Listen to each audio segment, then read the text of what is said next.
Hello, what's up mga Lods? So for today's earning application na pag-usapan natin ngayon na kung saan is pwede tayong kumita dito ng libreng pera. At ang kagandahan dito no is wala siyang investment at yung withdrawal is direct to GCash na din. So hindi na natin ito patagalin. Yung pag-usapan natin ngayon ay si Lucky Manor. Yung kanilang developer ay si UL Team and meron na siyang total stars na 4.0 and total reviews is 3K and meron na siyang total downloads na 100K plus downloads. So about this game is na-release siya noong May 17, 2023 and updated naman siya is June 15, 2023. So anyway mga loads, kung interesado ka man sa kanilang application, ilagay ko na lang din yung link dyan sa my description below. So hindi na natin patagalin, once na-install nyo na nga yung kanilang application, i-click natin yung play. So once pag-click natin ng play, so direct na tayo sa kanilang mismong dashboard. So andito na nga, nakapag-login na ako dito. So meron na akong level na 7 and then meron akong amount dito for withdrawal is 1.20 piso, no? So anyway, marami tayong proof of withdrawal dito since nagamit ko na din talaga yung kanilang application bago ko ginagawa ng video ngayon. So anyway, ito yung task na kailangan nyo makomplete para makuha nyo yung 28 pesos. Kailangan nyo lang makomplete yung pagtanim ng sili, sunflower, pumpkin, and ito yung grapes, no?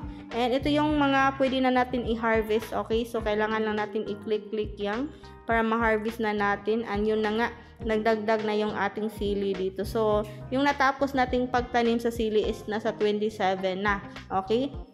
And dito naman is meron kayo nakikita na parang maya dito. So hindi natin siya pwedeng ma-harvest hanggat hindi natin siya pwedeng hanggat hindi natin siya mapaalis. So para mapaalis natin yan, okay, so i-click lang natin yan. And ito na nga, ito yung maya. So paalisin ang mga maya kung hindi maaring i-harvest ang mga ito. So para mapaalis natin yan, kailangan na natin i-click ito na paalisin ang mga maya. So once pagka-click natin yan is meron siyang mag-pop up or lumalabas na ad. So which is kailangan din natin tapusin para mapaalis nga natin yung maya. So ito na nga mga loads, no. So meron tayong kailangan tapusin na ads na nasa 30 seconds. So anyway, yung ads naman ang nagbabayad sa kanilang application.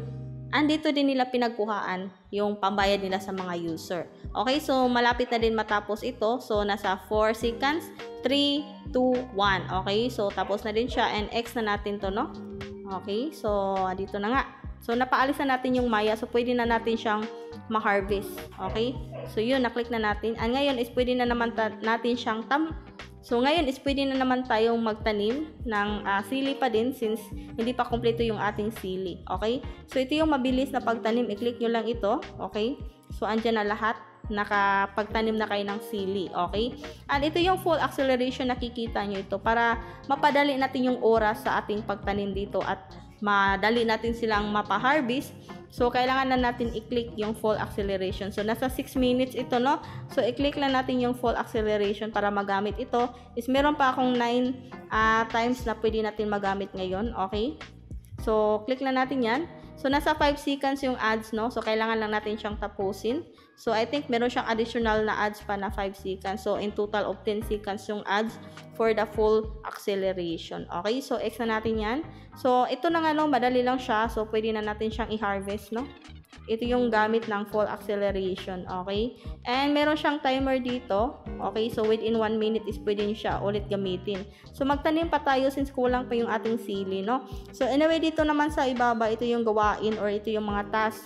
So, pwede kayo makakuha ng extra money dito kapag natapos, no? Yung mga tasks dito. And ito yung pag-invite. Pwede kayo mag-invite or mag-invita ng mga kakilala, kaibigan, or i-share nyo yung referral link nyo. I-click nyo lang yung mag-invita and i-kopyahin nyo lang yung nilalaman. Okay? And pwede nyo i-share sa mga social media account. Okay? So, anyway, hindi na natin ito patagalin. So, i-click natin yung withdraw. Okay? So, ang dami ko na nga proof of withdrawal. Actually, yung first withdrawal ko dito is noong May 23 pa.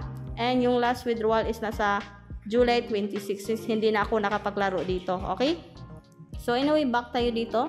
And ito yung withdrawal nila is pwede kayong mag-withdraw direct to Lazada and GCash. Kapag Lazada naman is minimum of 0.8 centavo is pwede siyang i-withdraw kaagad, no?